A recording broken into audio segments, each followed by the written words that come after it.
Hello বন্ধুরা, তোমরা সবাই কেমন আছো? আশা করছি যে যেখান থেকে আমার ভিডিওটা দেখছো সকলে ভালো আছো। আবার নতুন আর একটা ব্লগ ভিডিও নিয়ে তোমাদের মাঝে চলে আসলাম। নভেম্বরের আজ হচ্ছে 17 তারিখ, বারটা হচ্ছে কিন্তু রবিবার। তোমাদের দাদাভাই বাড়িতে আছে, তবে আর একটা আজকে কালেকশন ছিল, ও বেরিয়ে গেল খাওয়া দাওয়ার পর। সকালে সিদ্ধবাতি খাওয়া দাওয়া করলাম, তারপরে দেখতে পাচ্ছ এখানে কীর্তন চলে আসলো আজই। চালানো তো ছেড়ে দাও প্লাস্টিক।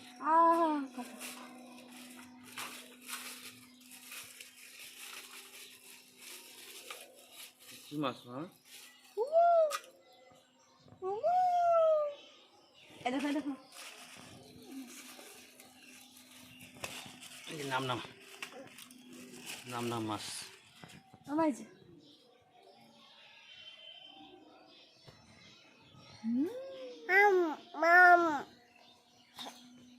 নাম নাম হচ্ছে না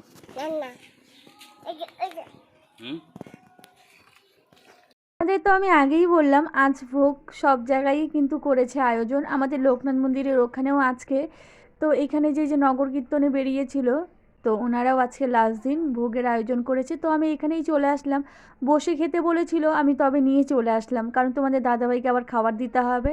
দেখতে পাচ্ছ আমি বাড়িতে চলে আসলাম, কারণ অনেকটাই দেরি হয়ে গেছে, এখন ওই 4টা বেজে গেছে কিন্তু। তো তোমাদের দাদাভাইকে চলো এখন খাবারটা দিয়ে দেবো, তার আগে বললাম একটু প্রসাদটা খেয়ে নাও, খেয়ে হাত ধুয়ে একটু জল খেয়ে তারপরে আবার খাবারটা খাও।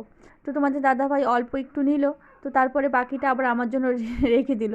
তো চলো আমিও খেয়ে নেবো। আর ছেলে আজ কিন্তু দিদুন বাড়িতে গেছে, ওখানেও আজকে একটা বৌদির কাজ ছিল, তো সেই কাজেই গেছে, তো আমরা যেতে পারলাম না, তো দাদা নিয়ে গেল। তো চলো দুপুর বলতে 4টা বেজে গেছে, খাবার দাবারটা কমপ্লিট করে নিই, তারপরে তোমাদের সঙ্গে আবার কথা হচ্ছে কিন্তু। বন্ধুরা, রবিবারে ওই খাবার খেতে খেতেই তোমাদের সঙ্গে বলেছিলাম যে পরে আবার তোমাদের সঙ্গে কথা হচ্ছে। তবে কি বলো তো, এত খারাপ লাগছিল শরীরটা, আর কোনো রকম ভিডিও বানাইনি। এটা হচ্ছে সোমবারের ভিডিও, তবে মঙ্গলবার থেকে তোমরা আগে যেরকম ভিডিও পেতে সেরকমই ভিডিও পাবে। সকালে কাঁকড়াগুলো নিয়েছিলাম, এগুলো লোকালি কাঁকড়া কিন্তু ধরেছে। আর কি বলো তো, কাঁকড়াগুলো সাইজে বড় ছোট মিলানো ছিল, তবে না আমার না সাহস হয়নি যে আমি এগুলোকে বেছে রেখে দেবো। তো তোমাদের দাদাভাই এসে দেখতে পাচ্ছ রেখে দিচ্ছে, পরিষ্কার করে দিচ্ছে। আর কি বলো তো, তোমাদের দাদাভাই বললো তুমি যদি না পারো তো ছেড়ে দাও, আমি এসে করব। তো তোমাদের দাদাভাই ভালো করে বেছে দিচ্ছে। আর দেখো তোমাদের দাদাভাই বাছতে গিয়ে একটা হাতে কামড়ে দিয়েছে কিন্তু, তো অল্প ফুটো হয়ে গেছে। তো আমার না ভীষণ ভয় লাগে এগুলোকে এই পরিষ্কার করতে গেলে। তো তোমাদের দাদাভাই করে দিচ্ছে। আর দেখো চাঁদটা খুব সুন্দর লাগছে।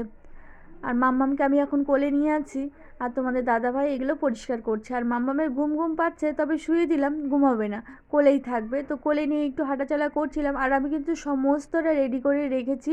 আর রাতে যেহেতু আজকে রুটি বানাবো, তার জন্য আমি আটাটা ভালো করে মেখে ঢেকে রেখেছি। আর ছেলে এখন গেছে পড়তে, মাম্মাম এখনও ঘুমায়নি, তো ঘুম ঘুম পেয়ে গেছিলো, শোয়ালেই উঠে যাচ্ছে। আর দেখো এই কাঁকড়াটাকে দেখতে পাচ্ছ, এটাই তোমাদের দাদাভাইয়ের হাতে কিন্তু ওই কামড়ে দিয়েছিল। তো চলো তোমাদের দাদাভাইটা ঝটপট পরিষ্কার করে দিক, আর আমি রান্নাঘরে আবার দেখা হচ্ছে। তো বন্ধুরা, রান্নাঘরে চলে আসলাম। তোমাদের দাদাভাই ধুয়ে ভালো করে হলুদ লবণ দিয়ে মাখিয়ে তারপরে রেখে গেছিলো। এবার আমি মাম্মামকে ওইখানে নামিয়ে দিয়ে আমি এগুলো দেখতে পাচ্ছ তাড়াতাড়ি করে রান্নাটা করে নিচ্ছি, কারণ আবার ছেলে চলে আসবে, ছেলে আসার আগে রান্নাটা কমপ্লিট করতে হবে। আর এখানে দেখো ছেলে চলে এসেছে, দাদার সঙ্গে একটু খেলছে, মাম্মাম সোনা কান্না করছিল ওটা নেওয়ার জন্য। আর এদিকে ছেলে যেহেতু কাঁকড়া খাবে না, ছেলের জন্য ফ্রিজ থেকে চিংড়ি মাছ বের করে ভেজে নিলাম, এটার মধ্যেই দিয়ে দেবো, আর আলাদা আর করব না। সমস্ত মশলার সঙ্গে ভালো করে আমি এই কাঁকড়াগুলো ভালো করে কষিয়ে নিচ্ছি। এবার পরিমাণ মতো ঝোলটা দিয়ে দেবো। আর ছেলেরও খিদে পেয়ে গেছে, তো তাড়াতাড়িও করছিলাম। আর দেখো পরিমাণ মতো জলটা দিয়ে দিলাম। এবার চলো জলটা ফুটলে গরম মশলার গুঁড়ো দিয়ে নামিয়ে দেবো। আর রুটি বানাবো। আর ছেলেকে আজকে না রুটি দেবো না, কারণ ওকে যেহেতু মঙ্গলবারে স্কুল যাবে, কারণ আবার সেই টিফিনে সেই একই সেম নেবে, রুটি পরোটা, তো এইসব যেহেতু নেবে, তো তার জন্য ওকে ভাতই খাওয়াবো। ভাত আছে, তো সেটাই আমি এখন গরম করে দেবো। আর চলো ছেলেকে এখন ঝটপট খাবারটা দিয়ে দিই, আর মামামকে একটু ঘুম পাড়ানোর চেষ্টা করি। ওকে তো কখন থেকে চেষ্টা করছি কিন্তু ঘুমোচ্ছে না, কিন্তু 9:30 কিন্তু বেজে গেছে, দেখতে পাচ্ছ একটুকু ঘুম নেই চোখে। আর আমি ছেলেকে খাবারটা দিয়ে আমি মামাম সোনাকে ঘুম পাড়ানোর চেষ্টা করলাম, এদিকে ছেলের খাওয়া কমপ্লিট হয়ে গেছে, এই দেখতে পাচ্ছ ছেলে উঠে হাত ধুতে চলে গেছে, তাও ও ঘুমায়নি। আমি আবার এদিকে রান্নাঘরে চলে গেছিলাম, তোমাদের দাদাভাই স্নান টান করে ঘরে এসে মাম্মামকে আবার একটু ঘুম পাড়িয়ে দিল। ঘুম ঘুম পেয়ে গেছিলো, তবে ঘুমোচ্ছিল না। আমি আবার অনেক কষ্ট করে তোমাদের দাদাভাই মাম্মামকে ঘুম পাড়ালো, ঘুম ঘুম চোখে কিন্তু, তবে ঘুমাবে না। তোমাদের দাদাভাইকে খাবারটা দিয়ে আমিও আমার খাবারটা বানিয়ে বসে পড়েছি। আর আমি তো পরোটা বানিয়েছি, আর তোমাদের দাদাভাই দেখছো রুটি খাচ্ছে। কেন জানি না আমার রুটিটা খুব একটা ভালো লাগে না, তো যখনই আমি রুটি বানাবো তো আমার জন্য হালকা তেলে পরোটা বানিয়ে নেব। তো তোমাদের দাদাভাই এটা নিয়ে বকাবকি করে, বলে তুমি কবে রুটি খাওয়া শিখবে বলো তো।